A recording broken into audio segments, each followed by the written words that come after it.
Now, the control of the economy and the perpetual robbery of wealth is only one side of the Rubik's Cube the bankers hold in their hands.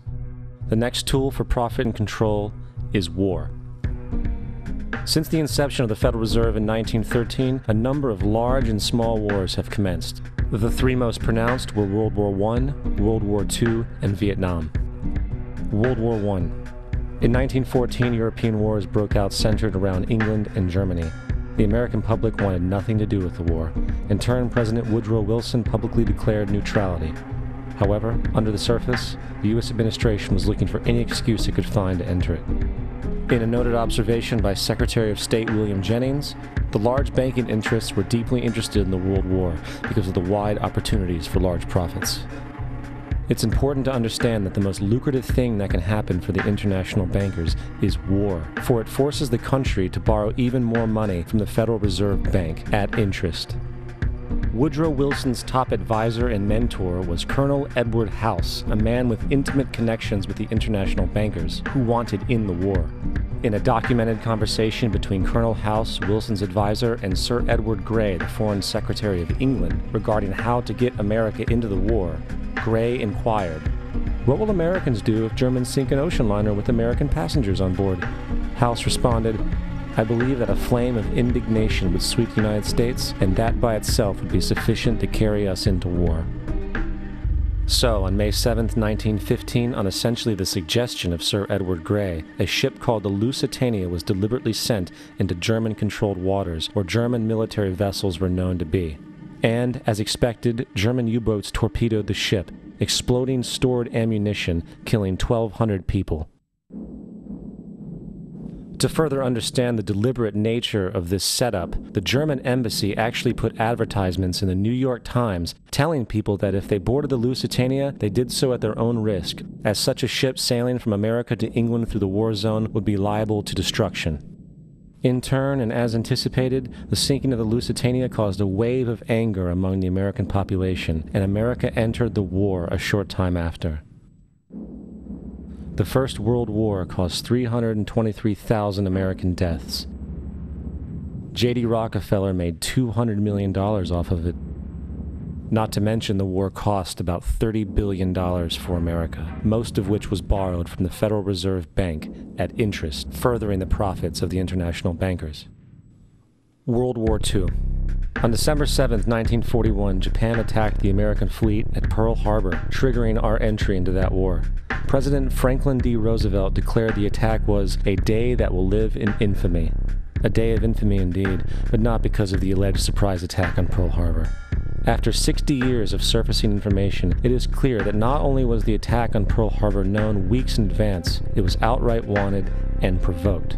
Roosevelt, whose family had been New York bankers since the 18th century, whose uncle Frederick was on the original Federal Reserve Board, was very sympathetic to the interests of the international bankers, and the interest was to enter the war, as we've seen, nothing is more profitable for international bankers than war. In a journal entry by Roosevelt's Secretary of War Henry Stimson, dated November 25, 1941, he documented a conversation he had with Roosevelt. The question was, how should we maneuver them into firing the first shot? It was desirable to make sure the Japanese be the ones to do this, so that there should remain no doubt as to who were the aggressors. In the months leading up to the attack on Pearl Harbor, Roosevelt had done almost everything in his power to anger the Japanese, showing a posture of aggression. He halted all of Japan's imports of American petroleum. He froze all the Japanese assets in the United States. He made public loans to nationalist China and supplied military aid to the British, both enemies of Japan in the war, which, by the way, is completely in violation of international war rules. And on December 4th, 3 days before the attack, Australian intelligence told Roosevelt about a Japanese task force moving towards Pearl Harbor. Roosevelt ignored it. So, as hoped and allowed, on December 7, 1941, Japan attacked Pearl Harbor, killing 2,400 soldiers. Before Pearl Harbor, 83% of the American public wanted nothing to do with the war. After Pearl Harbor, 1 million men volunteered for the war. It is important to note, Nazi Germany's war effort was largely supported by two organizations, one of which was called IG Farben. IG Farben produced 84% of Germany's explosives, and even the Zyklon B used in the concentration camps to kill millions. One of the unspoken partners of IG Farben was J.D. Rockefeller's Standard Oil Company in America. In fact, the German Air Force could not operate without a special additive patented by Rockefeller Standard Oil. The drastic bombing of London by Nazi Germany, for example, was made possible by a $20 million sale of fuel to IG Farben by the Rockefeller Standard Oil Company. This is just one small point on the topic of how American business funded both sides of World War II.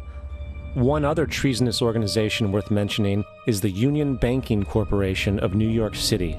Not only did it finance numerous aspects of Hitler's rise to power, along with actual materials during the war, it was also a Nazi money laundering bank, which was eventually exposed for having millions of dollars of Nazi money in its vaults.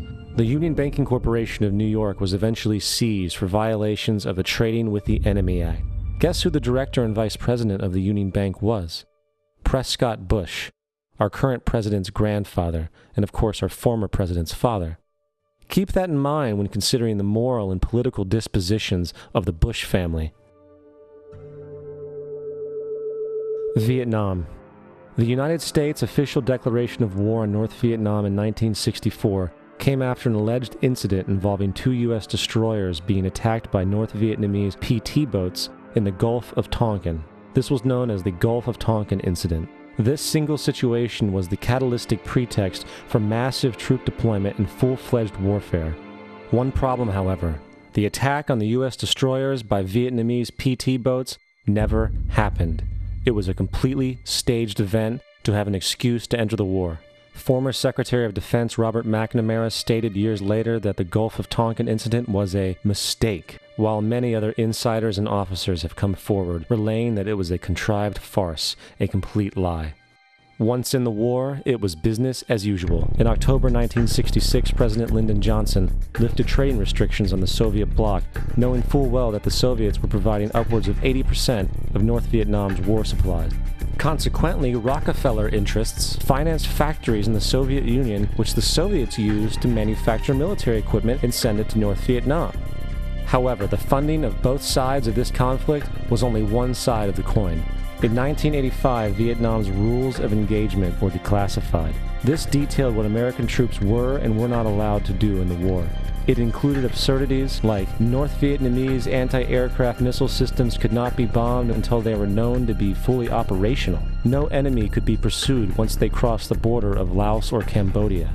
And most revealing of all, the most critical strategic targets were not allowed to be attacked unless initiated by high military officials. Apart from these imposed ludicrous limitations, North Vietnam was informed of these restrictions and therefore could base entire strategies around the limitations of the American forces.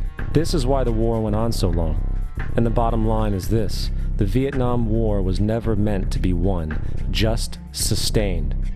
This war for profit resulted in 58,000 American deaths and 3 million dead Vietnamese. So, where are we now?